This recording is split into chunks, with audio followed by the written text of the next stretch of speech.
Greetings, I'm Daniel Tall. I hope you're having a really good day. I am continuing with part 3 of CAD drawings imported into SketchUp. There's another extension you can get on the extension warehouse called S4. It's from SketchUp for You or S for You, and it's an ImportDXF. You can get a free trial for it for 14 days. I'll show you what it does. I used it already. I went into S for You, ImportDXF, and you have all these DXF options. So just keep in mind, you have to add a CAD, you have to save your file as a DXF file. Can't be a DWG.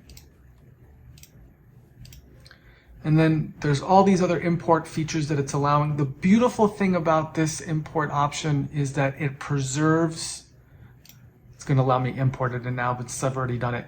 It preserves the arcs. It makes for a much cleaner import than what you would normally get. On top of it, it separates it out. So there's two separate groups in here. There's all the components, which I'm going to cut out of here right now and put in here. And then there's the site plan, which I exploded into one layer. But I'm going to go in here now. And I'm actually going to select all this and go back to the Dynascape tool that we used before. Again, all the links are down in the description for both these tools, and you can see it cleaned it up almost as well as the Dynascape one. Still have the same problem. This is always going to have some level of something that you have to fix in here.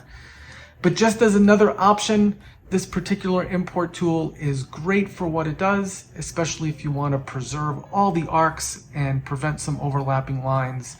It's a $12 extension. I'm not affiliated with it. And that's another way for importing in CAD drawings into SketchUp. If you like what you see in here, please subscribe and hit the like button. And then of course, share this if you can with others. We appreciate the support. And in the comments, let us know what other kind of content you'd like to see. I hope you continue to have a good day.